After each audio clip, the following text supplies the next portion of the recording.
Most people have heard of Amelia Earhart. If you haven't, she was going to be the first woman to fly around the world solo. But then she disappeared and nobody knows what happened to her.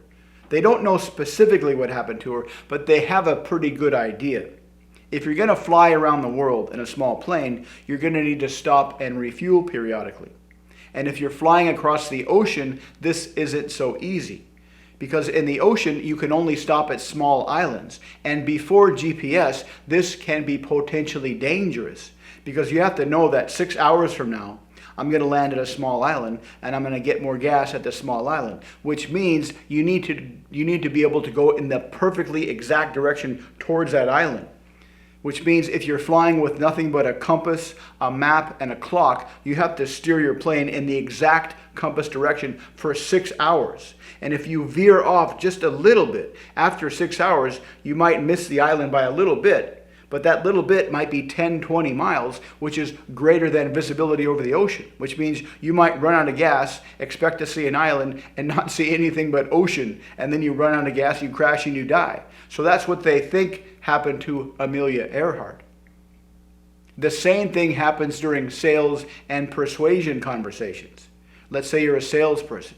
Let's say you build rapport like you're supposed to. Let's say you switch from following rapport to leading rapport like you're supposed to. Let's say you ask a little bit about their criteria, a little bit about what they want, and then you give the most perfect sales pitch, sales presentation, sales conversation of your entire life. You're feeling it. You think they're feeling it. They're looking at you. You periodically check your body language is matching theirs. They're kind of following yours. They're nodding at all your points that you're making during the conversation, but you get to the end of the conversation and they say, yeah, I'm not really sure. Yeah, I got to think about it. Yeah, I got to check with my wife or my husband. Yeah, I got to shop around. And you try to overcome these objections, but you can't overcome them.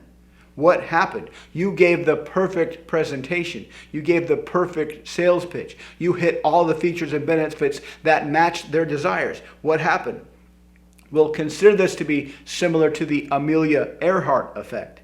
If you're using leading body language, it's easy to forget to check whether or not they're actually following you or not. But more importantly, if you're doing most of the talking and you're just judging their facial expressions to determine whether or not they're following you or not, you might have lost them early in the conversation.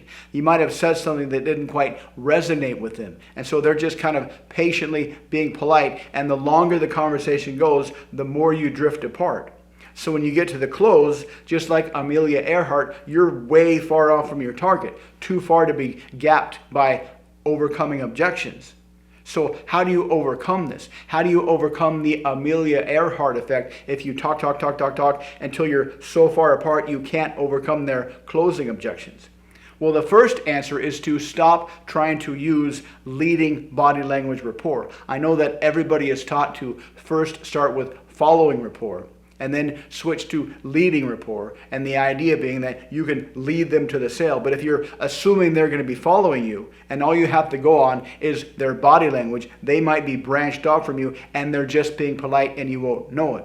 But the more important thing, the more critical error that can create and often creates the Amelia Earhart effect is if you're talking, you might veer off and you might not know it because it's very easy to just sit there and, yeah, well, yeah, well. And they're just being polite. They're not really following you. You think they're following you, but in reality, you're veering further and further apart.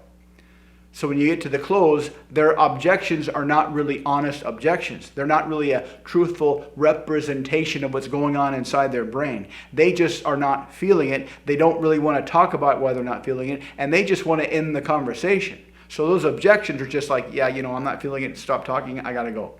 They're just being polite. So how do you avoid this? Well, the first step is to forget about trying to get them into following rapport. You stay in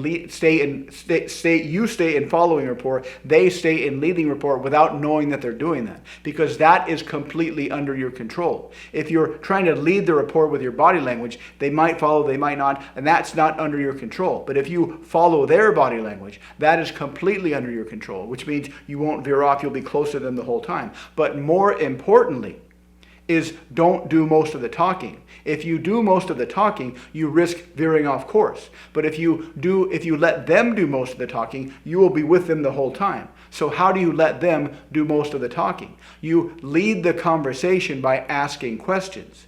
Asking questions about their desires, asking questions about why they might want the product or service, asking questions about how they imagine using the product or service in the future, asking questions about how they make decisions, asking questions about their best decisions to get them in decision-making space. Because if you lead the conversation by asking questions, you are with them the whole time. And so when you get to the close, you're right next to each other. You haven't veered off course. And you'll get a lot more closes, you won't get any objections, and sales will be a lot easier. Even non-sales persuasive conversations can be like this. Don't do most of the talking.